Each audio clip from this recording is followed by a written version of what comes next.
Imagine walking down a dirt road in 16th century India. You're traveling through a dense and dangerous jungle on your own in a stretch of area known to be controlled by a ruthless gang of local bandits.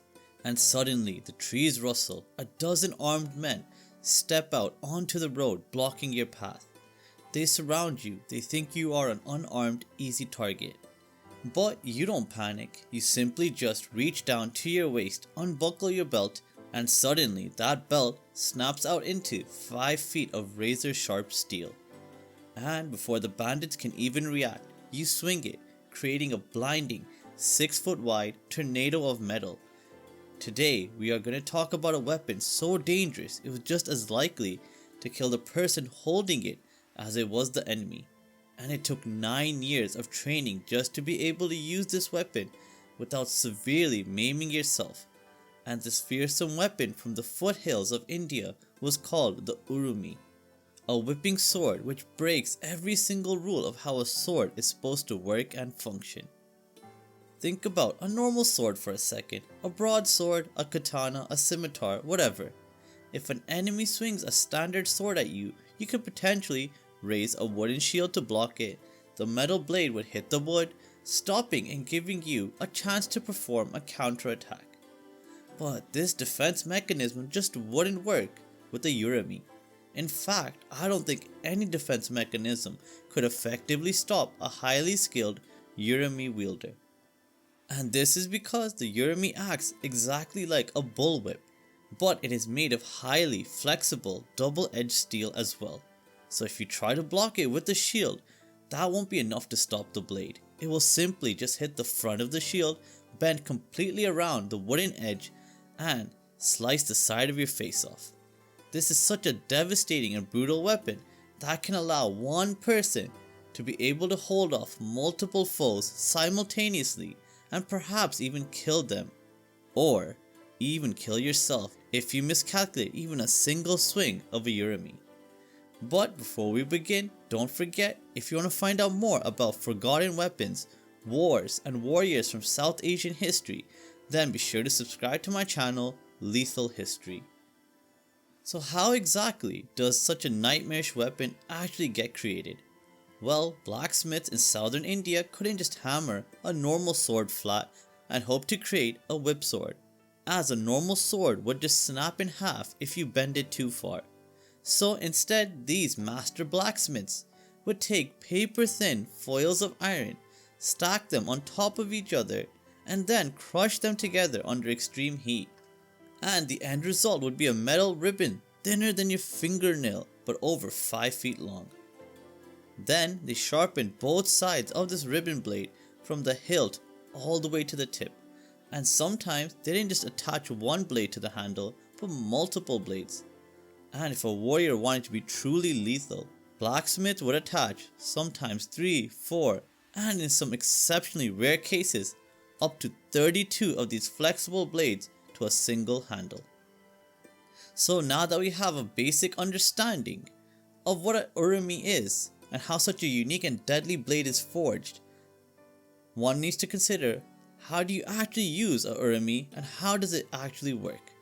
Well, this whip sword relies entirely on continuous centrifugal momentum.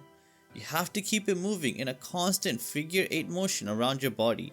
As you can see in this video, this is a hard and laborious task, but extremely deadly to any who come in the path of the Urumi's blade, even the wielder itself. If you hesitate, if your wrist gets tired, or if the blade snags on an enemy's armor, that momentum collapses instantly. The steel blade will whip backward, wrap around your own neck, arm or leg and slice you to the bone. Because it is double-edged, there is no safe side to catch it. If a Urumi touches you, you bleed. Best case scenario. And the massive risk of self-mutilation meant that masters of the ancient Indian martial arts known as Kalaripayattu only taught the Urumi to their most skilled and gifted students. And the students' training would be a brutal 9-year grind. For the first 3 years, they weren't even allowed to hold the weapon. They just did low stances and footwork in the dirt until their legs burned and their body knew instinctively the dance needed to master the martial arts of Kalaripayattu. And from years 3 to 6, they fought with heavy wooden sticks first, and eventually they would graduate to metal weapons such as daggers, spears, and your more common era swords. But the Urumi was the absolute last thing they would learn, and even after years of intense and brutal training, these students wouldn't start directly with live steel. No, they had to practice for months using blunt leather strips. They had to learn how to keep the weapon moving, how to step without tripping, and how to duck under their own weapon as it chewed through the air just inches above their skull. Kalari masters had a strict rule: if a student made a mistake and accidentally hit themselves in the head with the blunt practice straps, training was immediately over for the day, because the first time you picked up the real razor sharp steel Urumi blade, one bad swing meant you bled out on the dirt floor of the training ground. So why, you may ask, would anyone use a weapon that has just as high a chance of killing you as it does your enemy? And it is for one primary reason, and that is because of the sheer panic it creates in a crowd, especially when you are encircled. Which brings us to one of the most famous and brutal historical accounts of the Urumi in action.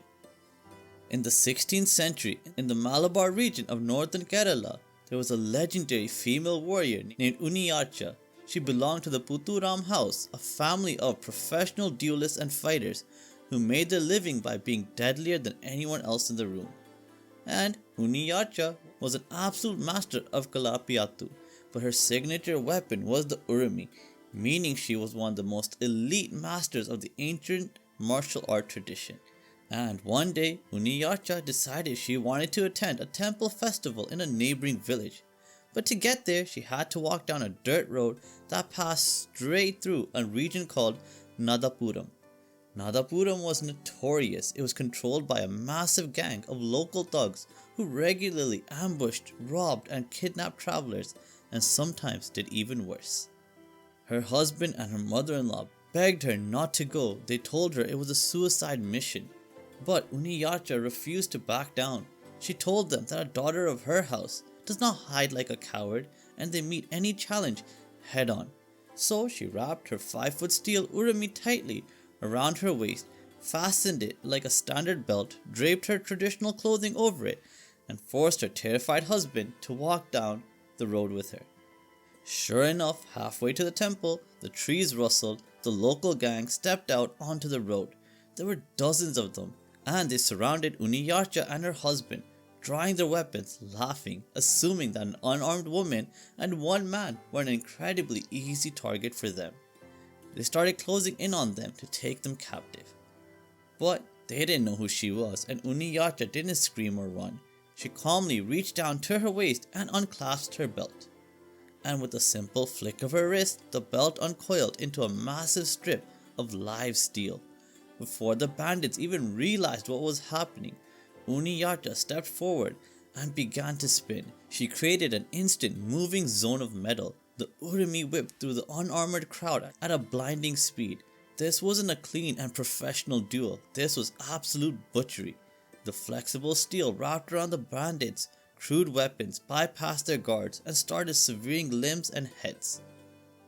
When one man's arm was suddenly hanging in strips, and everyone around him is being sliced open by a weapon they can't even see with their eyes, the psychological advantage of numbers will completely begin to collapse. And the bandits didn't just retreat, they broke and ran for their lives. The Urumi had done exactly what it was designed to do. It turned a massive numerical advantage into a total slaughter. In fact, the ambush went so badly for the bandits that their chief later had to send intermediaries to Uniyarcha's family, begging for peace, terrified that her clan would return to finish the job. And as if all of that wasn't crazy enough already, do you know what the most actual craziest part of the Urumi is? It's the fact that it isn't just a relic of the past. People still use it even to this day, and in Kerala, modern masters like Meenakshi Amma, a woman in her 80s, still practices with live Urumi blades regularly. And when you watch her swing this ribbon of steel around her own neck and limbs, you realize that this terrifying weapon isn't just a myth. It is very real, and it is still demanding absolute perfection from anyone brave enough to hold it even in the 21st century. The Urumi is one of history's most deadliest forgotten weapons. It was designed for one person to walk into a group of men who wanted to kill you and force every single one of them to back away or be cut to pieces. So, I hope you found this video on the Urumi to be interesting and educational, and if you did enjoy it, then you'll really be excited to hear that my next video is going to be looking at a different kind of weapon which was just as deadly and unique, and that was a metal ring known as the chakram that Indian soldiers used during the 16th century to cut the legs right off of charging horses. So make sure you're subscribed so you can get notified as soon as that video gets released. And if you want to find out more about forgotten weapons, wars and warriors from South Asian history, then be sure to subscribe to my channel Lethal History, and thank you so much for watching. Have a great day. Bye.